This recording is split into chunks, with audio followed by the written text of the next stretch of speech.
এই যে বেগুন নিছি, এই বেগুনটা আমি 2 ভাগ করে কাইটা নেব। আর এই সসেসটা আমার ঘরে বানানো। আর এখানে দিছি জিরা, মরিচ ফাঁকি, হলুদ ফাঁকি, লবণ, এটা গরম মশলা, এটা জিরা। আর এখানে হলো আদা রসুন বাটা।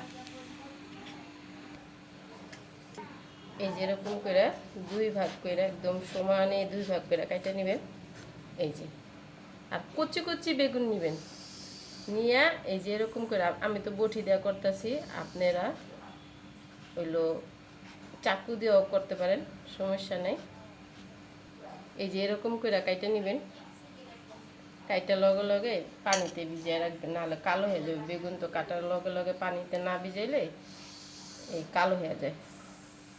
দেখাই দিলাম সুবিধাতে। এই যে এরকম চিকন চিকন করে কাইটা নেবেন। এই যে পানিতে উঠায় একটু লবণ মাখা দিবেন, তাহলে বেগুনটা একটু নরম হইব। নরম হইলে ভাতটা সুন্দর হইব। এই যে ময়দা নিছি, আর এই যে মশলাগুলো নিছি, মশলাগুলো দিয়ে দেব। দিয়ে আমি পানি দিয়া গোলায় নেব। এই যে এরকম কইরা সসেসটা নিয়ে এসে এরকম কইরা পেঁচাইবেন। লবণ দিলে বেগুনটা নরম হয়ে যায়। এসে এই যে এরকম কইরা ধইরা এসে যে টুথপেস্টটা গাইডটা দিবেন, তাহলে আটকায় যাব। এই যে দেখুন কত সুন্দর দেখা যায়, দেখুন এখনই তো দেখুন। এই যে আমি এটি হলো ইকেরা নিছি, দেখুন।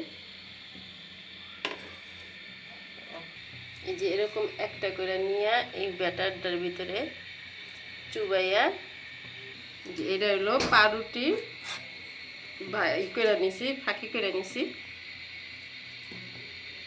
সেই যে এরকম করে আবার এটার ভিতরে কুট করতে হইব। এই যে এরকম করে শুকনো হাতে কুটটা করবেন। আর যদি ভিজা হাতে করেন তাই পাউরুটির বেটারটা নষ্ট হয়ে যায়। এরকম করে শুকনো হাতে করলে সুন্দর হয়। বিসমিল্লাহ।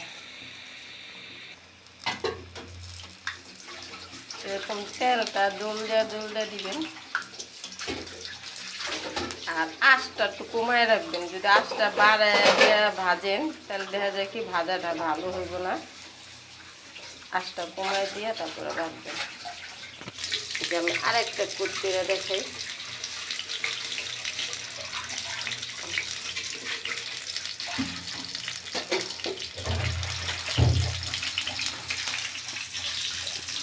এই হাতটা দিয়ে এরকম করে দিয়ে কুটটা করবেন।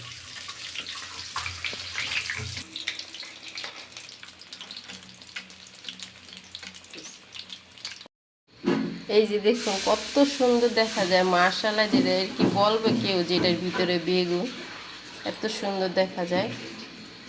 ভিতরে হইলো নরম, উপরে হইলো ক্রিস্পি, সব মশমশা।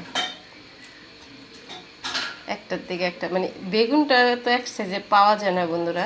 যদি এক সাইজে পাওয়া যেত তাহলে একরকমই হইতো। আমি একটা খাইয়া বলি। এই যে টমেটো সস, এই যে এরকম সস দিয়া ভরাইয়া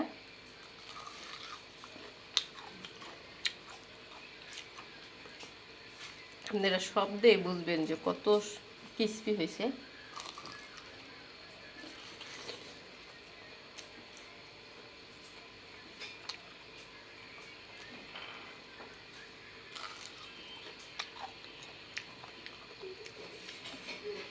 যদি ভিডিওটা ভালো লাগে লাইক শেয়ার সাবস্ক্রাইব করেন বন্ধুরা। আল্লাহ।